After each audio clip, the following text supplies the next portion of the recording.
तुम सदा सहायक दीन के, मैं तुम्हें नवाऊं।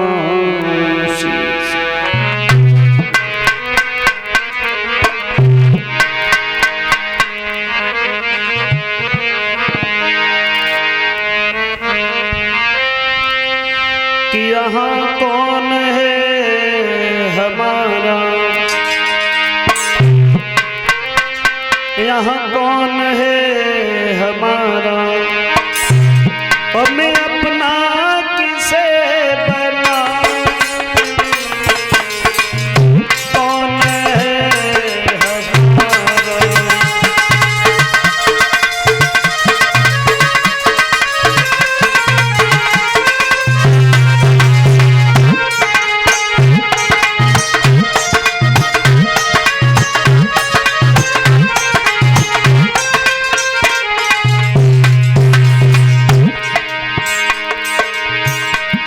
यहाँ कौन है हमारा, मैं अपना किसे बनाऊं। कौन है हमारा,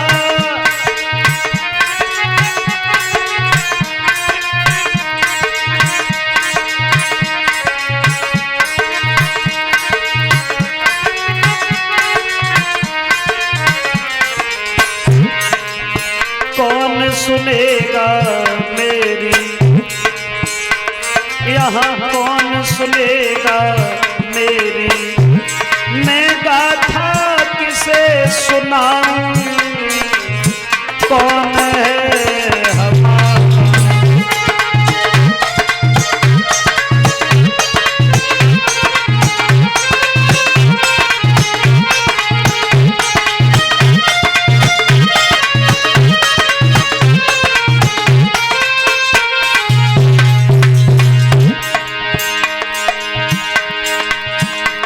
माँ बाप बहन और नारी, मतलब की सब यारी।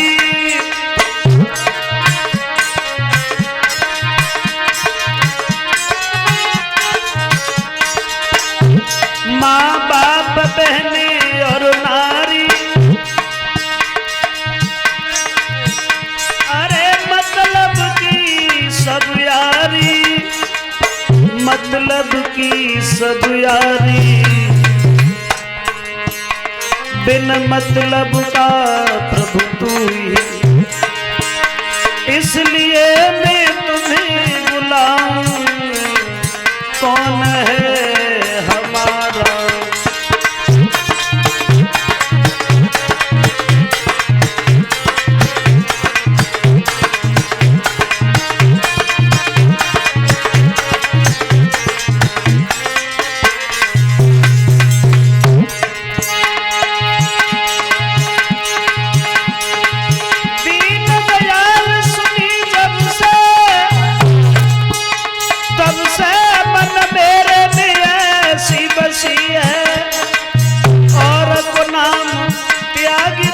प्रभु नाम तुम्हारे पे फेंक कसी है।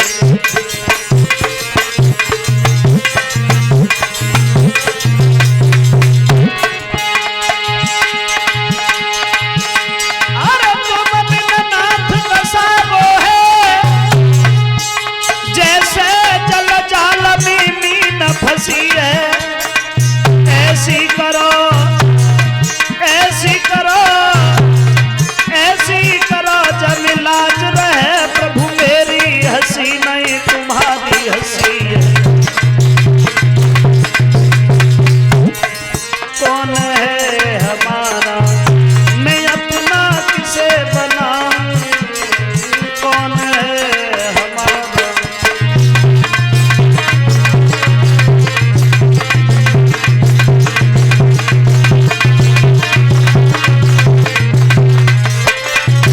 बोलिए आनंद कंद भगवान की, बोलिए जादूदास महाराज की। परम आदरणीय उपस्थित हमारे समस्त श्रोता बंधु, सनोज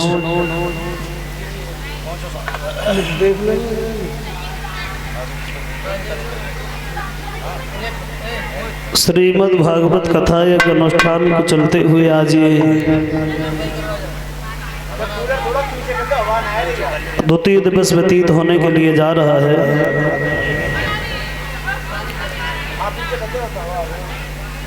भक्त और भगवान की चर्चाएं करते हुए श्री सूत जी महाराज सौनकाद ऋषियों को भगवान की पवित्र कथा सुनाते हैं। जवाब दिया है, ये भगवान की कथा, श्रीमद् भागवत की कथा कोई साधारण कथा नहीं है सज्जनों। जो भक्त कहते हैं, जो भक्त सुनते हैं, वो दुनिया की बाधाओं से, उलझनों से हमेशा ही दूर रहते हैं। और कलयुग के दोषों से बचने के लिए कथा ही एक सहारा बताई है, यही एक चारा बताई है। कथा की महिमा बड़ी विलक्षण है भक्तजनों। जब सुखदेव जी कथा सुनाने के लिए तत्पर हुए हैं और ये बात देवताओं को पता चली है कि सुखदेव जी परीक्षित को कथा सुनाएंगे, तो उसी वक्त देवतागण कलशों में अमृत को लेकर के चले आए और जवाब दिया है, प्रभु कृपा करके ये अमृत जो है महाराज परीक्षित को दो, इसे पी करके वो अमर हो जाएंगे और जो कथा उन्हें सुनाने जा रहे हो वो कथा आप हमें सुनाओ। सुखदेव जी कहते हैं, देवताओं इस कथा का तुम मूल्यांकन करना चाहते हो, इस कथा का मूल्यांकन जो तुम करना चाहते हो ये बात गलत है।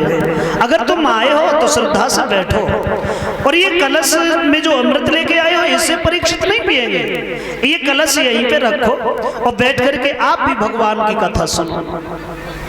देखो देवलोक में और मृत्यु लोक में केवल इतना ही अंतर है। देवलोक वासियों को भगवान की कथा सुनने का सौभाग्य नहीं प्राप्त होता है, ये केवल मृत्यु लोक वासियों को ही हरि चर्चा सुनने का सौभाग्य मिलता है सज्जनों। और तब सुखदेव जी ने भगवान की कथा उन देवताओं के साथ में 88,000 ऋषियों की भीड़ में परीक्षित जी को सुनाई थी। सुखदेव जी कहते हैं, श्री शौनकाद ऋषियों को समझाते हुए सूत जी महाराज समझाते हैं, मिसिल ना मारे माइक, मारो मिसिल, हाँ। और उसी समय बताया है उन महात्माओं ने कि प्रभु हमें इतना बताओ कि भगवान की इस कथा को सुनने के बाद में किसी प्राणी का उद्धार हुआ है क्या? सूत जी महाराज कहते हैं कि एक नहीं, इसके हम अनेक प्रमाण देंगे तुम्हें। यही भगवान की कथा भक्ति के पुत्र ज्ञान वैराग्य ने श्रवण की थी। उनके ऊपर बुढ़ापा आ गया था और जैसे ही भगवान की कथा देवर्षि नारद ने उन्हें श्रवण कराई है तो उस कथा को सुनने के बाद में उन्हें जवान देह मिली। इतने तरुण हुए कि भक्ति उनके सामने वृद्ध दिखाई देने लगी। क्या बोले? हाँ। यही कथा सुनकर के आत्मदेव के पुत्र गौकर्ण और धुंधकारी, गौकर्ण प्रेत योनि से मुक्ति पा गया। अब तो बड़े खुश हुए। लेकिन हमारी समझ में एक बात आती है, देखो श्रीमद् भागवत लिखने और पढ़ने में 7 अक्षर आते हैं। श्री वैसे एक सम्मान सूचक भी शब्द है। जब अपने से किसी सम्मानी का हम नाम लिखते हैं तो उससे पहले श्री लगाते हैं और श्री का अर्थ धन से भी होता है। लेकिन भागवत के सामने जो श्री लिखा है ये धन से नहीं, वो धन के लिए लगाया गया है, सम्मान के लिए नहीं। बताया है श्री माने होता है धन और मत माने होता है अहंकार। भा से भक्ति, गा से ज्ञान, बा से वैराग्य और ता से तत्व। जहाँ पर धन का कोई घमंड नहीं होता है, कोई मत नहीं होता है और भक्ति ज्ञान वैराग्य के तत्व की चर्चा होती है, वहाँ पर श्रीमद् भागवत होती है। श्रीमद् भागवत होती है जहाँ पर धन का घमंड नहीं होता है वहाँ। अब मैं क्षमा चाहूंगा क्योंकि आज हम देखते हैं कि अगर भगवान की कथा हो रही है, सतयुग द्वापर जब खत्म हुआ था, कलयुग आया था, तब भक्ति के पुत्र ज्ञान वैराग्य पर बुढ़ापा था, भक्ति के ऊपर जवानी थी और कथा सुनने के बाद में भक्ति के ऊपर बुढ़ापा सा लगने लगा और वो दोनों जवान हो गए। भक्ति क्या है? भक्ति है भगवान की कथा होना, सत्संग होना, कीर्तन होना, यही तो भक्ति है। तो भक्ति तो आज भी है, गांव-गांव में, क्षेत्र में हर जगह कथाएं होती हैं, सत्संग होता है, कीर्तन होता है, भक्ति हो रही है। लेकिन उससे हम कितना ज्ञान लेते हैं और कितना फिर वैराग्य होता है, ऐसा तो नहीं होता है। अगर एक गांव में कथा हो रही है, सब लोग सुनने भी नहीं आते। क्यों? बोले अमुक व्यक्ति कथा करा रहे हैं और उनसे मेरी वही दुश्मनी है, मैं क्यों जाऊंगा वहां पे? हम अपनी दूसरी कथा कराएंगे ना, हमसे क्या ज्यादा पैसे में आ गया धन का अहंकार। तो फिर वहां पर भागवत कहाँ होगी? जहां पर धन का घमंड होता है वहां पर भागवत नहीं होती है। भागवत तो वहां है जहां पर धन का कोई अहंकार नहीं होता है, भक्ति ज्ञान वैराग्य के तत्व की चर्चा होती है। सज्जनों, भगवान की कथा में आने के बाद भावनाएं अलग प्रकार की होनी चाहिए। भगवान ने धन दिया है तो ये अच्छी बात है, बहुत अच्छी बात है, और बड़े पूर्व जन्म में अच्छे कर्म किए तब ऐसा सुख और समृद्धि मिली है। स्वाभिमान होना चाहिए लेकिन अभिमान नहीं होना चाहिए। बताया है कि हम तुम्हें महाभारत के बारे में समझाएं। बहुत गूंज है, कहाँ गए? गूंज लल्ला ज्यादा है जाना, समझ में ना आ रही। डबलिंग ज्यादा आ रही है, डबलिंग तो को बोलो ना मात्र।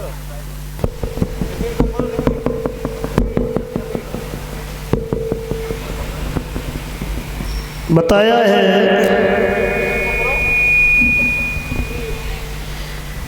महाभारत की कथा सुनाने के लिए तत्पर हुए हैं। ये कहा है कि ये महाभारत का जो युद्ध कौरव और पांडवों के मध्य में हुआ, ये कौरव महाराज धृतराष्ट्र जो अंधे थे, जिनके 100 लड़का हैं जिन्हें कौरव कहा गया, उन्हीं के भाई पांडव के 5 लड़का हैं जिन्हें पांडव कहा गया। कोई गैर नहीं है, लेकिन इस दो परिवार के बीच में बहुत बड़ी कलेश हो गई, बहुत बड़ी फूट पड़ गई। और श्रोता बंधुओं, मैं तुम्हें बताएं कि जिस जगह, जिस गांव में, जिस घर में, जिस परिवार में फूट पड़ जाए, फूट, तो फिर वहां रहता कुछ नहीं है। भारतेंदु हरिश्चंद्र जी लिखते हैं कि जगत में घर की फूट बुरी, जगत में घर की फूट बुरी। समूह में शक्ति होती है, ताकत होती है, लेकिन जहां पर फूट पड़ गई फिर वहां कुछ नहीं रहता है। कहते क्या बुरी है घर की फूट, अब तो बेल बढ़ाई ले, बुरी है घर की फूट, अब तो बेल बढ़ाई ले, बुरी है।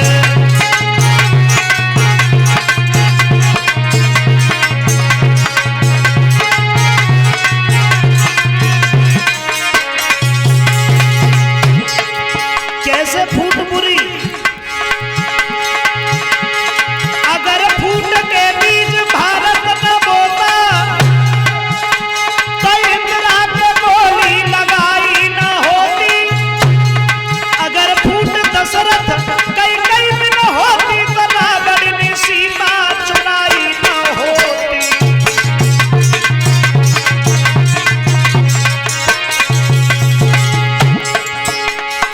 दशरथ कैकेयी में फूट पड़ गई, श्री राम का वनवास हो गया, सीता का हरण हुआ, और लंकापति रावण लेकर के गया, भाई विभीषण ने समझाया तो लात मार के उसे भगा दिया, वहां भी फूट पड़ गई।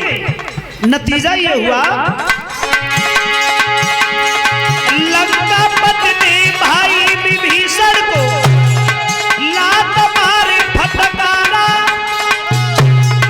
जय मिल गया पूरा बादल में गया दसात न मारा। फिर भाई लंका की लूट अब तो बेल बनाई ले भैया बढ़ गई फूट।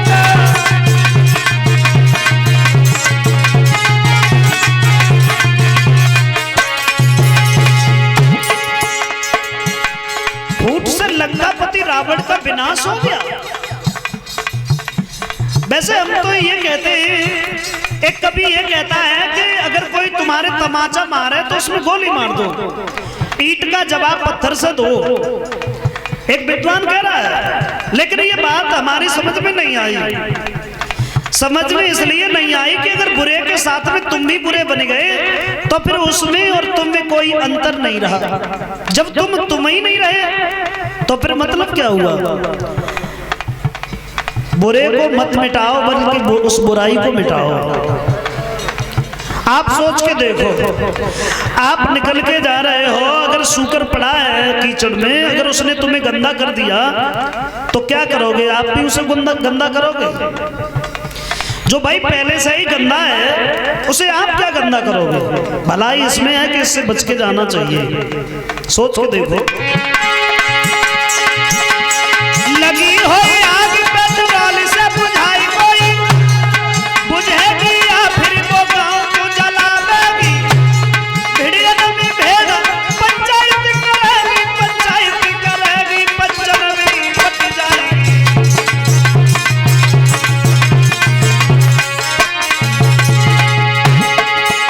हलवाई की दुकान पे बिटिया रखवारी करेगी, जलेबी में खाएगी। ऐसी नीति देश गरीब बनी नहीं, बाजा नावक बहु मारा पाई जाएगी। बुरी है घर की फूट अब काने न बनाई ले, बुरी है।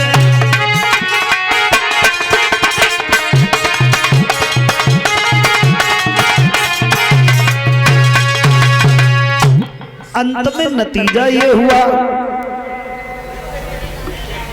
लंकापति रावण का विनाश हो गया, कौरवपति दुर्योधन का विनाश हो गया, केवल घर की फूट के लिए। जिस घर में, जिस परिवार में, जिस देश में फूट पड़ जाए फिर वहां बचता कुछ नहीं है। कौरवों के बीच में और पांडवों के मध्य में फूट पड़ गई। इस फूट का कारण द्रौपदी को माना जाता है। भगवान कृष्ण जब गए शांति दूत बन करके तो दुर्योधन से यह कहा है कि पांडवों को कोई 5 गांव दे दे, अगर आधा राज्य नहीं देना चाहता है 5 गांव दे दे, उसी में संतुष्टि कर लेंगे। क्योंकि जिसमें मैं संतुष्टि कर लूंगा फिर पांडव उसमें जरा भी संकोच नहीं करेंगे। घमंडी दुर्योधन कहने लगा है तुम 5 गांव की बात कर रहे हो, केशव हम सुई की नोक के बराबर जगह नहीं देंगे। कन्हैया कहने लगे फिर तो तुझे पूरा राज्य ही देना पड़ेगा। और धीरे धीरे नतीजा ये हुआ, अंत में जब समझाया गया है तो इंद्रप्रस्थ मिल भी गया था पांडवों को। विश्वकर्मा की सहायता से जब ऐसे महल बनाए जहां पर जल भरा हुआ है, वहां पर पृथ्वी थी और जहां ऐसा लगता है कि यहां पृथ्वी है वहां जल भरा हुआ था। उसी आश्चर्य में आगे बढ़ा है दुर्योधन, और दुर्योधन आगे बढ़ा, पानी में गिर गया। द्रौपदी अट्ठास करके हंसने लगी, जो छत पे खड़ी थी। जवाब दिया दिखाई नहीं दिया, और दिखाई कैसे देगा क्योंकि पुत्र जो अंधे का है और अंधे की संतान अंधी तो होगी। इसी जुबान ने हृदय में घाव कर दिया। और देखो कभी कभी स्त्रियों की बात को अनसुना कर दिया जाए तो उसमें बड़ा लाभ है। स्त्रियां कहती नहीं है तब तक कहती नहीं है, कहती है तो ऐसी कहती है जो पार हो जाए। अगर उस बात पे तुमने गौर किया, अमल किया, तो कुछ भी हो सकता है। फिर तो अमल किया दुर्योधन ने, नतीजा देख सकते हो आप। और देखो स्त्री की बातों में आने के बाद न जाने कितने घर से बेघर हो गए। अब माफ करें, क्षमा चाहेंगे माता बहनों से।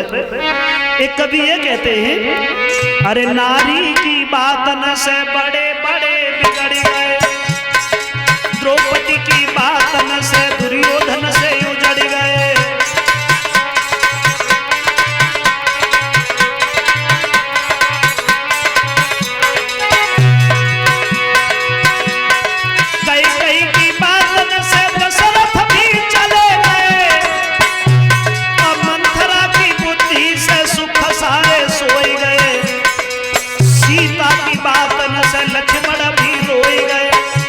श्री राम जी ने मन में भारी दुख सहे।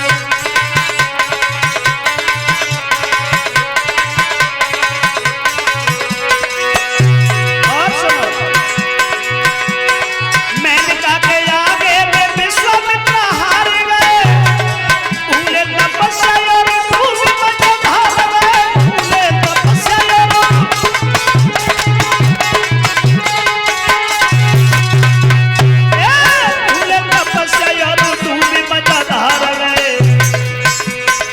नारद से ज्ञानी भी नारी के पीछे घूम गए। आज भी तो देखो जाने कितने मौत चूर गए।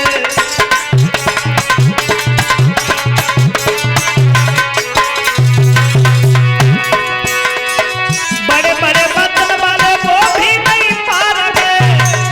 नर की है बात क्या, देवता भी हार गए।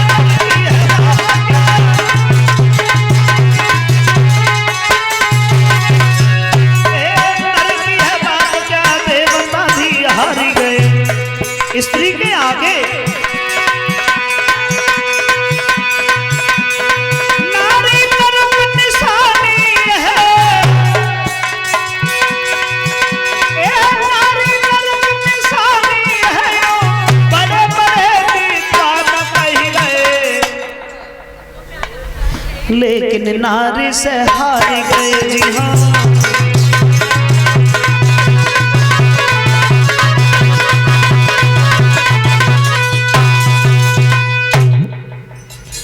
बताया है।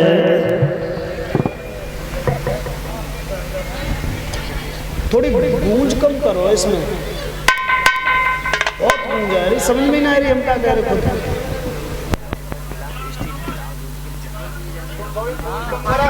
भाई तो मैं कह रहा हूं, जब मेरी समझ में नहीं आ रहा तुम्हारी समझ में क्या आता होगा। हाँ,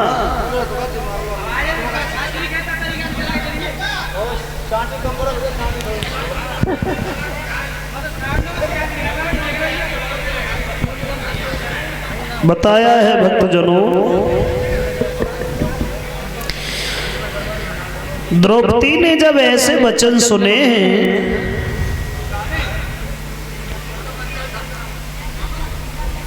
ये कहा है कि अंधे का पुत्र अंधा हुआ,